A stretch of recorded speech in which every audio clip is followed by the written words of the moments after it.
The vast emptiness of space stretched endlessly beyond the viewport of Echo 7, a sleek, compact research vessel carrying 5 crew members on a mission unlike any before. Their destination, Sector 93K, an unexplored anomaly in deep space where a strange gravitational fluctuation had been recorded. Mission logs described it as a spatial distortion, anomalous, but harmless. All readings stable. No external disturbances detected. The crew sat in tense anticipation. Dr. Evelyn Carter, astrophysicist and lead scientist, scanned the data in front of her. That's what worries me. Anomalies like this don't exist without a cause. Maybe it's just a glitch in our instruments. Evelyn shook her head. A glitch doesn't pull light inward. Something is out there. They had been traveling for nearly 72 hours, closing in on the anomaly. The further they approached, the more instruments flickered with inconsistent data. Then, without warning, the ship jolted violently. What the hell was that? Before anyone could react, the entire ship began to spin.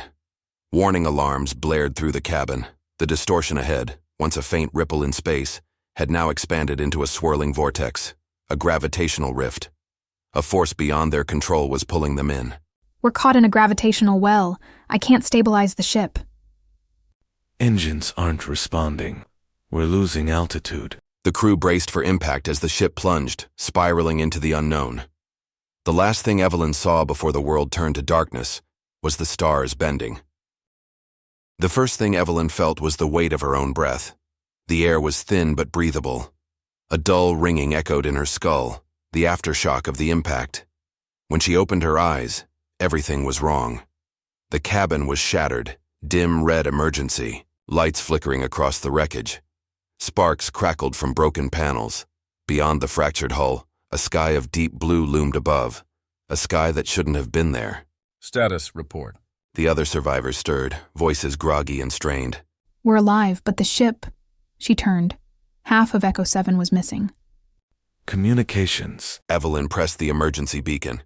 Nothing. No signal. Destroyed in the crash. We're on our own. All right, we need to assess our surroundings. Evelyn, is this planet habitable? Evelyn glanced at her scanner. Oxygen levels, 97% matched to Earth. Gravity, normal. Temperature, mild. This shouldn't be possible. Why not? Because planets don't just happen to be this perfect for human life.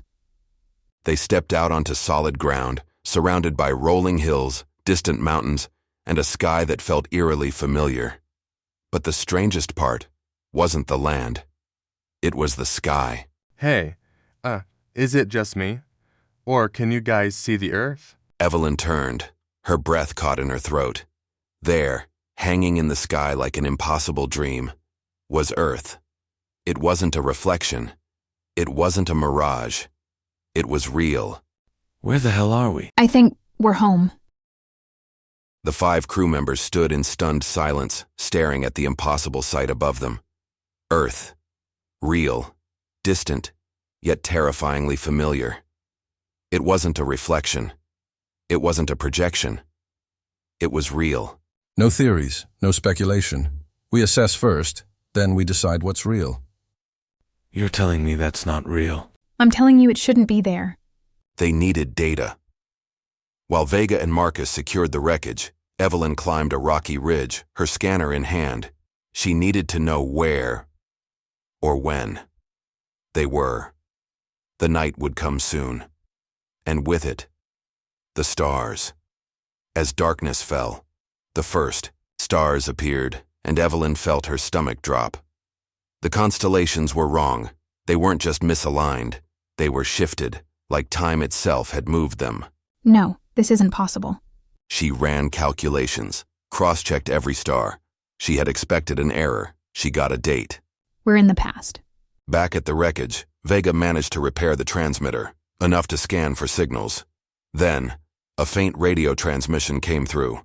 An old voice crackling through time. This is Earth. Ground control 2.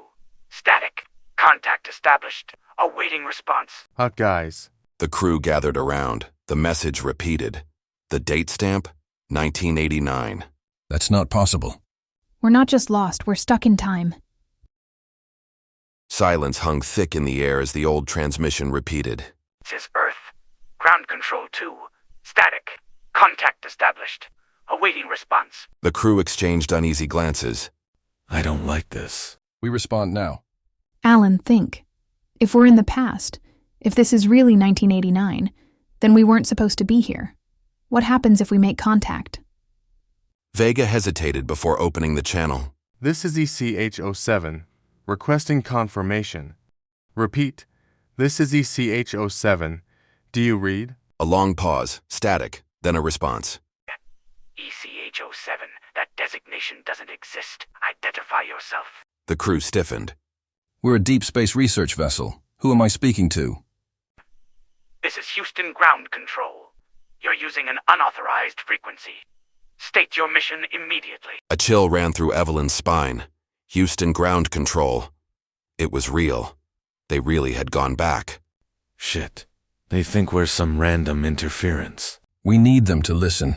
Give them something only we could know. If we interfere, we might change everything. Before they could decide, the radio crackled again. Your coordinates place you at an uncharted location. Are you in distress? They have no idea where we are. The truth hit all of them at once. This wasn't just about being stranded. They were somewhere that wasn't supposed to exist. And if they told Houston their location, they might rewrite history itself. The radio fell silent, leaving only the soft hum of static. The weight of their situation pressed down on them. They were trapped. In the past, and Houston had no idea who they were. We can't just cut communication. If there's any chance of a rescue... No, you don't understand. If we tell them everything, we could change the future. We could erase ourselves. Then what do we do? Just sit here and die? Evelyn took a deep breath, forcing herself to think. The mission had started with a simple question. What was causing the gravitational anomaly? But now, a bigger mystery loomed. Where exactly were they, and why was this planet identical to Earth? Evelyn turned her scanner to the environment. Everything about this planet screamed Earth, the atmosphere, the gravity, the ecosystem. And then, her breath caught, the soil composition. It was a perfect match, down to the molecular level. This wasn't just a habitable world. It was Earth. But that was impossible. She checked the star positions again, running calculations. The celestial drift confirmed it. They weren't just in the past. They were in the distant past. We're millions of years in the past. ECH-07, state your coordinates immediately. The voice from Houston cut through the moment. They needed to answer, but now, they knew the truth. This wasn't just a mistake in time. This place shouldn't exist. The realization sat heavy in their minds. They were standing on Earth, but not their Earth, not yet. And if their calculations were right, millions of years too early. This doesn't make sense. How is this even possible? Because we're not just in the past, we're in a loop. Evelyn pulled up her readings. The data wasn't just familiar. It was identical to Earth's historical records. Not similar. The same. Every geological formation, every atmospheric particle. This wasn't just a planet like Earth. This was Earth. Before. It had even begun, Lieutenant Marcus Hale. You're saying this isn't just time travel? It's a cycle? Time isn't linear. It's folding back on itself. Echo 7's wreckage wasn't the first of its kind. It had been here before. Maybe this wasn't the first time humans had arrived here. Maybe this was how humanity had always started. Then, we didn't evolve on Earth. We came from here. The radio crackled again. ECH-07, this is Houston. We are losing your signal. Do you copy? Their presence here, their attempt to change things, was unraveling reality. If they stayed, if they interfered, they might break the cycle. Or worse, erase it. We need to make a choice. Stay, try to find a way back, or disappear into the cycle like those before them? Maybe. We were always meant to disappear. As the signal faded, the world around them began to shift. Echo 7's wreckage vanished. The footprints they had left in the dirt smoothed over. The wind carried away their voices. The cycle continued. And somewhere, in another time, another version of them was just beginning their journey. The question was, had this all happened before, or was it only happening now?